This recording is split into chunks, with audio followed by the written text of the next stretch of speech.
ప్రభునందు అత్యంత ప్రియులైనటువంటి మా ప్రియులందరికీ ప్రభువు నాన్న మీకు మా శుభాభివందనాలు తెలియజేస్తూ ఉన్నాం. ఈ దినమున మన యొక్క బైబిల్ పఠనము పరిశుద్ధ గ్రంథం బైబిల్ను ఆధారం చేసుకొని కార్యారంభము కంటే కార్య అంతము మేలైనటువంటి యొక్క మాటను అనుసరించి ఆరంభము అంతం కాబట్టి మాటను అనుసరించి మనం కూడా మన యొక్క అంతము మన ముగింపు ఎప్పుడో తెలియదు. కాబట్టి దానికంటే ముందు ప్రభు కొరకు మనము సిద్ధంగా నమ్మకంగా ఉండవలసిన వారంగా ఉంటున్నాం. ఎందుకంటే దేవుని దాసుడు దావీదు మహారాజు గారు ధైర్యంతో చెప్పినాడు, తన కుమారుని పిలిపించుకొని తన కుమారుని పిలిచి అన్నాడు. 2వ రాజుల గ్రంథము 2వ అధ్యాయంలో లోకులందరూ పోవలసిన మార్గం నేను వెళ్తున్నాను ధైర్యంగా చెప్పగలిగినాడు. అందుకనే దావీదు గురించి రాయబడి ఉంది, దేవుని సంకల్పము చొప్పున తన తనము వారికి సేవ చేసి నిద్రించి తన పితరుల యొద్దకు మంచి ముగింపు దావీదు చూడగలం. ఈరోజు క్రైస్తవులారా, దేవుని సేవ చేస్తున్న మనము, దేవుని బిడలంగా ఉంటున్న మనము, దేవుని సంఘాల్లో బాధ్యత వహిస్తున్నటువంటి మనము, విశ్వాసులుగా ఉంటున్న మనము, ఈ విధంగా నీ ముగింపు నా ముగింపు ఉంటుందా, ఏ విధంగా ఉంటున్నామో అని ఎరిగి, అందుకని సొలొమోను చెప్పినట్లు కార్యారంభం కంటే కార్య అంతము మేలు అని ప్రసంగి గ్రంథం 7-8 వచనాన్ని ఆధారం చేసుకొని ధర్మశాస్త్రాన్ని గురించి యొక్క విషయం రాయబడి ఉంటుంది. కాబట్టి దేవుని బిడలముగా ధర్మశాస్త్రంలో ఉండే నిర్గమాకాండము 22వ అధ్యాయము 21వ వచనాన్ని దయచేసి గమనించండి. పరదేశిని విసికింపవద్దు, బాధింపవద్దు, మీరు ఐగుప్తు దేశంలో పరదేశులై ఉంటిరి కదా. గమనించండి, ఈ భాగము మనందరికీ బాగా పరిచయం అనుకోండి. పరదేశిని ఏం చేయొద్దట, విసికింపవద్దు అంట. విసికింపవద్దు ఎవరిని? పరదేశిని ఏం చేయకూడదు, విసికింపవద్దు. 21వ వచనంలో విసికింపవద్దు. ఎందుకు అనంటే మీరు కూడా పరదేశులై ఉన్నారు. ఇశ్రాయేలు యొక్క ప్రజలు కూడా ఏమైనారంట, పరదేశులు. దేవుని బిడలుగా మొట్టమొదటిగా మనం గమనించవలసిన ఏంటంటే, ఎవరైతే అక్కడ యూదా ఇశ్రాయేలు యొక్క ప్రజలను గురించి మాట్లాడుతున్న మాట, మీరు ఐగుప్తు దేశంలో పరదేశులు అంటారు. ఎవరు? మనకు తెలుసు, 430 సంవత్సరాలు ఐగుప్తు దేశంలో జీవించినటువంటి ఇశ్రాయేలును గురించి మాత్రమేనా అనుకుంటే, ఇంకొక మాట, గొప్ప సత్యము, దేవుని దాసుడు గొప్ప రాజు అయినటువంటి ఇశ్రాయేలుకు రాజు అయినటువంటి దావీదు గారు చక్కని మాటను చెప్తూ ఉంటాడు. మొదటి దినవృత్తాంతముల గ్రంథము 29వ వచనం గమనించాలి. ఎందుకంటే ఇప్పుడు ఈ విషయాలను నేను పూర్తిగా వివరించలేము కాబట్టి అక్కడక్కడ చూస్తున్నాం. మొదటి దినవృత్తాంతములు 29:15 మా పితరులందరి వలనే మేమును నీ సన్నిధిని అతిథులమును పరదేశులను అయి ఉన్నాము.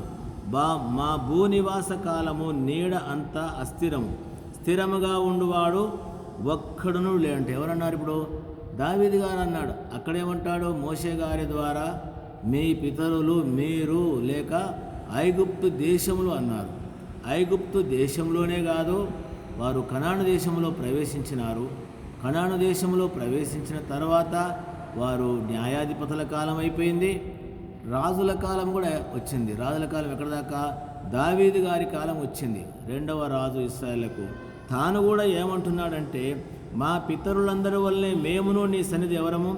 అతిథులము పరదేశులమంట. చెప్పండి, దావీదు గారే ఇంతకాలము 40 సంవత్సరాలు రాజ్యాన్ని పరిపాలించుంటే ఈ రాజు, ఇంత గొప్ప రాజు ఏమంటాడు? మా పితరుల వల్లనే అంట. పితరులు ఎవరు? బైబిల్ చదవండి. అబ్రహాము కూడా రాయబడి ఉంది, నేను మీ మధ్యలో పరదేశిగా ఉన్నానని. అబ్రహాము పరదేశాన్ని రాయబడి ఉంది. అబ్రహాం యొక్క కుమారుడు ఇస్సాకు పరదేశని రాయబడి ఉంది. ఇస్సాకు కుమారుడు యాకోబు పరదేశులని రాయబడి ఉంది. యాకోబు తర్వాత ఇశ్రాయేలీలు పరదేశులని రాయబడి ఉంది. ఇశ్రాయేల్ ప్రజల కంటే ముందు యోసేపు పరదేశి అని రాయబడి ఉంది. పరదేశులు వాళ్ళంతా పరదేశులని రాయబడి ఉంది. అట్లే మోషే కాలానికి వస్తే నేను పరదేశం అని చెప్పేసి తన కుమారునికి గెర్షోన్ అని పేరు పెట్టినాడు. వీళ్ళందరూ ఎవరు? పరదేశులు. ఇది మొదటిగా మనం గమనిస్తాం. నూతన నిబంధనలో కూడా ఇదే వచనాన్ని ఎత్తి దేవుని దాసుడు చెప్తున్నటువంటి హెబ్రీ గ్రంథకర్త చెప్తూ ఉన్నటువంటి గ్రంథకర్త ఎవరంటే పౌలు గారు. హెబ్రీ పత్రిక 11వ అధ్యాయము హెబ్రీ పత్రిక 11వ అధ్యాయంలో దేవుని బిడ్డలారా గమనించండి, ఇది పాత నిబంధన కాలంలో వారే కాదు, ఈరోజు ప్రతి క్రైస్తవుడు కూడా జ్ఞాపకం పెట్టుకోవాలి. పరదేశులము అనేటువంటి మాట 11వ అధ్యాయం హెబ్రీ పత్రిక 11:13 వీరందరూ వాగ్దాన ఫలములు అనుభవింపకపోయినను దూరం నుండి చూసి వందనం చేసి తాము భూమి మీద పరదేశులమును యాత్రికులమై ఉన్నామని ఒప్పుకొని విశ్వాసం గలవారై మృతి పొందిరి. గమనించండి, వీరందరూ అంటే ఎవరు? అందరూ పరదేశులు కాబట్టి స్వదేశమును వెతుకుతున్నారు అంటే దేవుని బిడ్డలారా, మొదటిదిగా అటు యోధా ఇశ్రాయేలు యొక్క ప్రజలు పరదేశులని మనం ఎరుగుతూ ఉన్నాం. రెండవది నూతన నిబంధనలో ఉన్నటువంటి మనము కూడా ఎవరము అనేటువంటి ఎరగాలంటే పరదేశులము అనేటువంటి విషయాన్ని మనము ఎరుగుదాము. మొదటి పేతురు పత్రిక మొదటి అధ్యాయము 17వ వచనములో ఈ విధంగా వ్రాయబడి ఉంటుంది. మొదటి పేతురు 17 గమనించండి. మొదటి పేతురు పత్రిక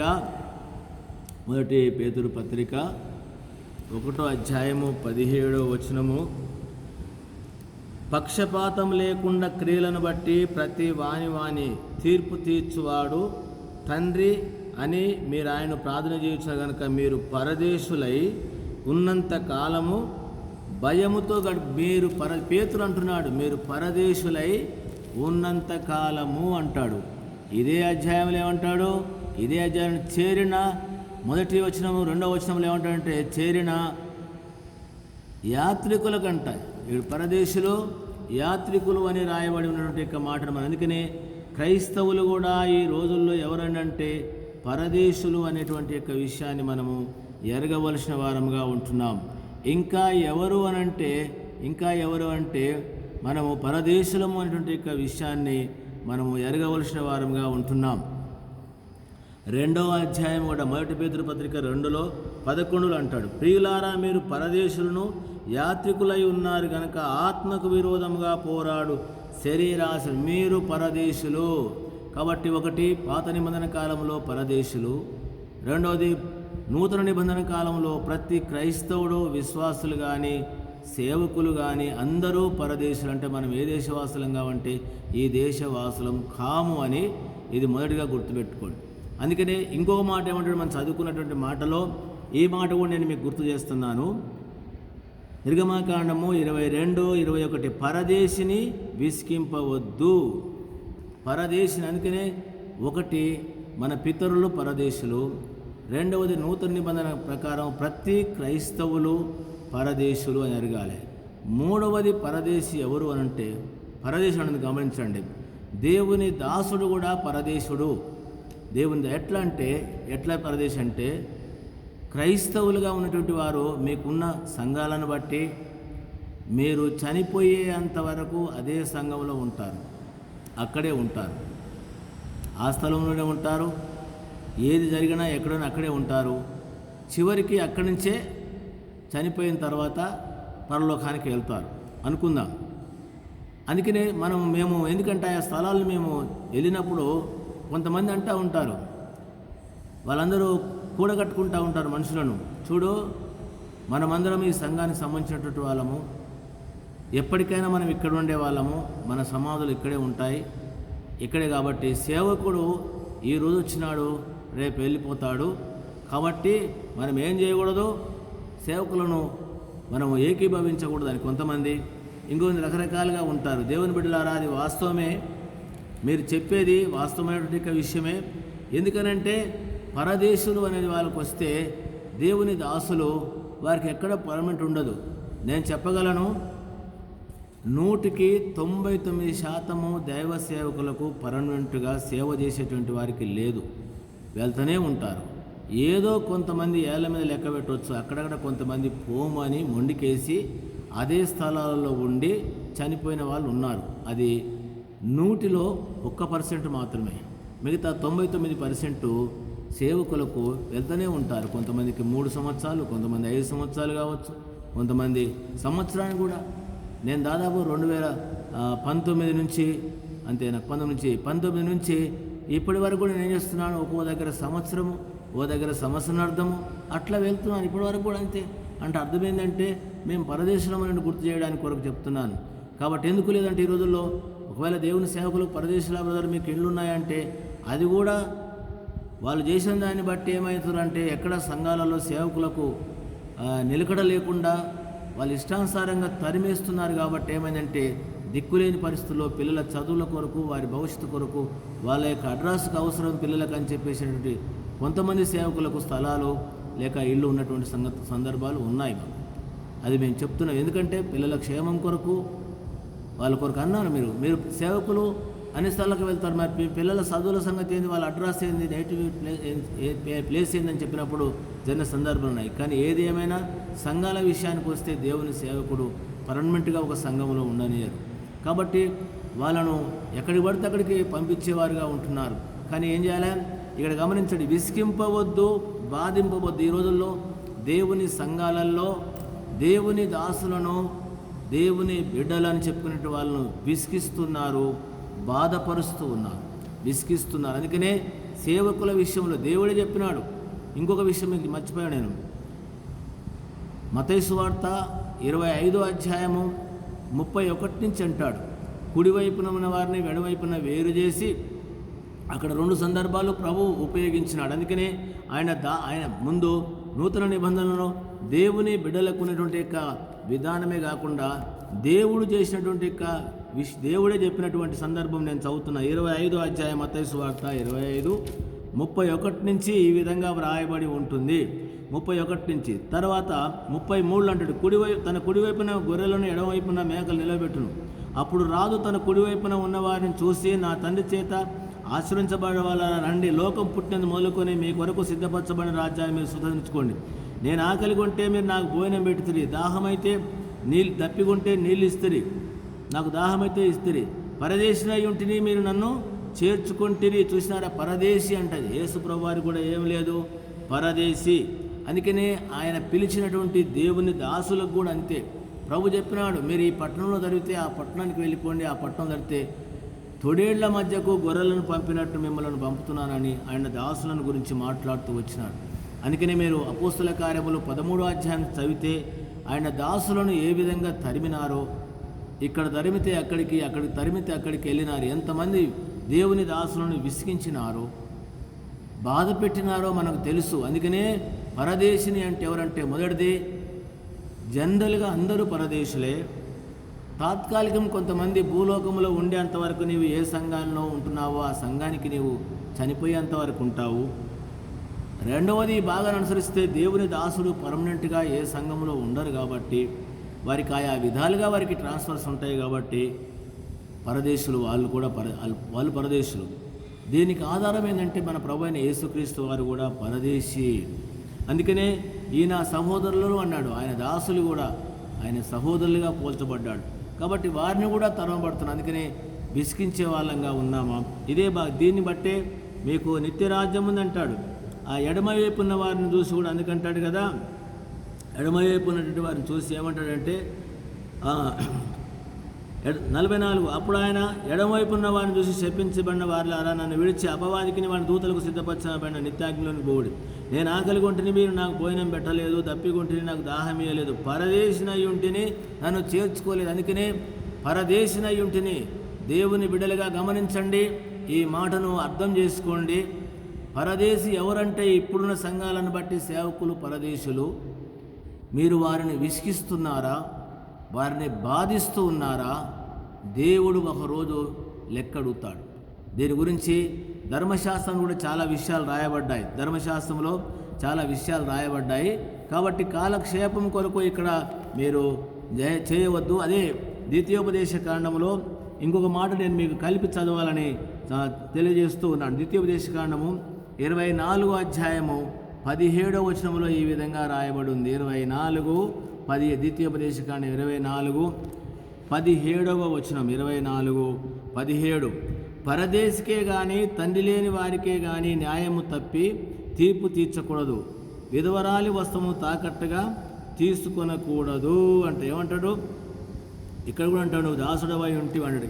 ఏం చేయొద్దట, పరదేశిని ఏం చేయకూడదంటే విసికించవద్దు అంటాడు. పరదేశి కానీ తండ్రి లేని వారికి న్యాయం తప్పి తీర్పు. ఈ రోజుల్లో దేవుని దాసులకు ఎంతో అన్యాయాలు జరుగుతున్నాయి. దేవుని దాసులకు న్యాయం లేకుండా సంఘాలలో జరుగుతున్నటువంటి సందర్భాలు లేకపోలేదు. అందుకనే గమనించండి, ఇదే 27:19 కూడా ఈ విధంగా వ్రాయబడిన మాట కనబడుతుంది. 27:19 గమనించండి. 27 పరదేశికే కానీ తండ్రి లేని వారికి కానీ విధవరాలకి కానీ న్యాయం తప్పి తీర్పు తీర్చువాడు శాపగ్రస్తుడు అని చెప్పగా ప్రజలందరూ ఆమేన్ అన్నారంట. కాబట్టి ఈ రోజుల్లో పరదేశికి అంటే దేవుని దాసులకు సంఘాలలో గొప్ప అన్యాయం జరుగుతుంది. ఎందుకంటే వారు ఎంతో విసిగిపోతున్నారు. అంతేకాదు ఎన్నో ఇబ్బందులు పెడుతున్నారు. ఇలాంటి వారు సంఘాలలో ఉన్నారా? ఒకరోజు విసిగింపవద్దు. ఎందుకంట దేవుడు ఏం చేస్తాడు వారి విషయంలో? దేవుడే వారికి న్యాయం తీర్చేవాడిగా ఉంటాడు. విసిగింపవద్దు, ఎందుకంటే నీ దేవుడు. ఇంకొక విషయం ఏంటంటే దయచేసి గమనించండి, 19 పరదేశే కానీ తండ్రి లేని వారి కానీ విధవరాలకి కానీ న్యాయం తప్పి తీర్చువాడు శాపగ్రస్తులు ఏమైపోతారు? శాపగ్రస్తులకు దేవుని రాజ్యం ఉన్నదండి. దేవుని రాజ్యం ఉందా? ఇదే 24:17 ఏముండే? పరదేశి కానీ తండ్రి లేని వారికి న్యాయం తప్పి తీర్పు తీర్చకూడదు, విధవరాలను ఏం చేయకూడదట? తీర్చకూడదు. ఈ రోజుల్లో దేవుని బిడ్డలారా ఇంకా ఒక విషయం కనబడుతుంది. నేను వాళ్ళ గురించి తర్వాత చెప్తాను. అందుకే మొదటిది పరదేశి. కాబట్టి మాటలు వింటుంటే మనము మీ మధ్యలో ఉంటే దేవుని దాసులను మీరు విసిగిస్తే, అంతేకాదు వారిని బాధించవద్దు, వారికి తప్పుగా న్యాయం తీర్చవద్దు. మనము ఒకటి అని చెప్పేసి ఏకీభవించి నువ్వు చేస్తే శాపగ్రస్తమైన జీవితంలోనికి వస్తావు. ఈ మాటలు వింటున్నట్టు మనము నేను ఏదో వేరే తిరిగి చెప్పకూడదని తలస్తున్నాను. ఇంకో చిన్న మాట నేను ముగింపులో మీ కొరకు ఒక మాట చెప్పాలని తలస్తూ ఉన్నాను. అపోస్తుల కార్యములు 17 ఈ విధంగా వ్రాయబడి ఉన్నటువంటి సందర్భం మనకు కనబడతా ఉంటుంది. అపోస్తుడి పౌలు ఏథెన్సు పట్టణానికి వచ్చినప్పుడు అక్కడ ఉన్నటువంటి వాళ్ళకు బోధిస్తున్నప్పుడు గమనించండి, 17:20 కొన్ని కొత్త సంగతులు మా చెవులకు వినిపించుతున్నావు గనుక వీటిని భావమే మేము తెలుసుకొని కూర్చున్నామని చెప్పిరి. ఏథెన్సు వారందరూ అక్కడ నివసించు పరదేశులను ఏదో ఒక కొత్త సంగతి చెప్పుటయందును వినుటయందు మాత్రమే తమ కాలము గడుపుచుండువారి. ఎవరట? ఏథెన్సు వారందరూ అక్కడ నివసించు పరదేశులను ఏదో ఒక కొత్త సంగతి. పరదేశులను అంటే ఇప్పుడు ఎవరు పరదేశి? పౌలు ఏథెన్సు పట్టణానికి వెళ్ళినాడు. ఇతడు ఒక దేశం నుంచి ఓ దేశాన్ని పరదేశికి వెళ్తే వాళ్ళకున్న విధం ఏంటంటే పరదేశులు కాబట్టి వేరే దేశం నుంచి వచ్చినాడు కాబట్టి వీడేదో కొత్త సంగతి చెప్తాడు అని చెప్పేసి ఏం చేశారంటే వాళ్ళు ఏదో ఒక కొత్త సంగతి. ఏథెన్సు వారందరూ అక్కడ నివసించు పరదేశులను ఏదో ఒక కొత్త సంగతి చెప్పుటయందు వినుటయందు మాత్రమే తమ కాలము. ఈ దినాలలో ఈ మాటలు విని కాలం గడిపేవారిగా ఉంటున్నావా? కాలక్షేపం కొరకు దేవుని మందిరానికి వెళ్తున్నావా? కాలక్షేపం కొరకు ఈ ఏథెన్సు పట్టణమస్తులాగా వెళ్తున్నారా?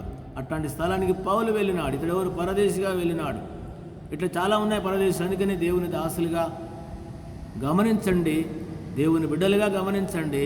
పరదేశిని ఏం చేయకూడదు, కాలం గడిపేవాడిగా ఉండబాకు. పరదేశిని కనుక మళ్ళా చదివి నేను ముగిస్తాను. 21 పరదేశిని విసిగింపవద్దు, బాధింపవద్దు. ఒకవేళ విసిగిస్తున్నావేమో, బాధిస్తున్నావేమో, అన్యాయంగా న్యాయం తప్పి తీర్పు తీరుస్తున్నామేమో గుర్తించి సరి చేసుకుంటే చక్కపరుచుకుంటే మేలు పొందుతావు. లేకపోతే శాపగ్రస్తమైన జీవితంలోనికి వస్తావు.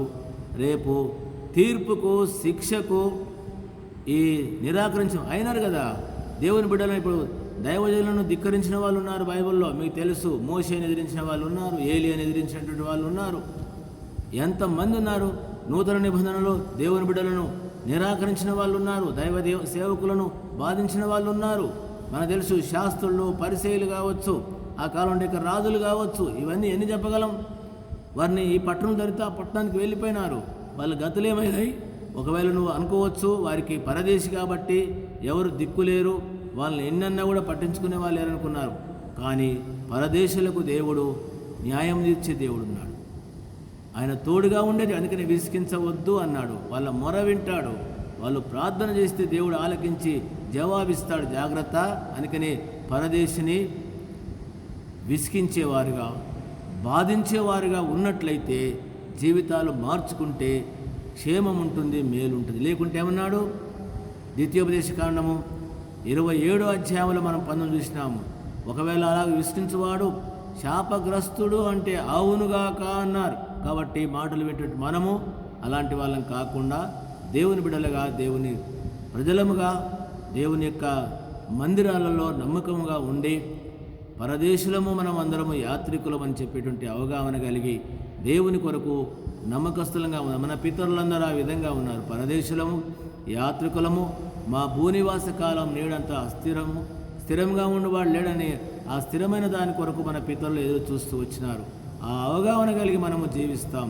దేవుని దాసులారా, మనం కూడా పరదేశులం అని చెప్పి ఎరిగి ఎక్కడో వాళ్ళనే పట్టుకొని ఆన్నే కూర్చొని అక్కడే విసిగించుకొని వాళ్ళ ద్వారా మనం విసిగిపోయి, మన ద్వారా వాళ్ళు విసిగిపోయి, ఇవన్నీ ఈ ఇసుకులన్నీ కలిసి శాపగ్రస్తులమై దేవుని రాజ్యాన్ని ఎందుకు పోగొట్టుకోవాలి?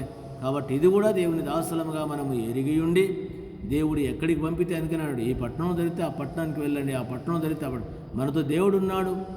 ఇంకోటి ఆయన తరుముతున్నారంటే కూడా దేవుని ఉద్దేశం ఒకటి ఉంటుంది. దేవుని ఉద్దేశం ఉంటేనే వాళ్ళు తరుముతారు. ఇది దైవ చిత్తము. అపోస్తలుని పౌలు తరుగుతూ ఉంటే వెళ్ళినాడు, వెళ్తూ ఉంటే దేవుని సేవ జరుగుతుంది. ఇది సేవకులు కూడా మనం ఎరిగి ఆ విధంగా ముందుకు సాగుదాము. అట్లా ప్రభు మనకు సహాయపడును గాక. ప్రియమైన తండ్రి, బాగా దీవించమని ఇచ్చిన కొంచెం శేషపడం ప్రాణం చేరుకుంటున్నాను తండ్రి. ఆమెన్. మన తండ్రి దేవుని యొక్క ప్రేమ, మన ప్రభువైన యేసుక్రీస్తు కృప, పరిశుద్ధాత్మ సాహసం మనందరి తోడై ఉండును గాక. ఆమెన్. ప్రైజ్ లార్డ్ అండి. Praise lord.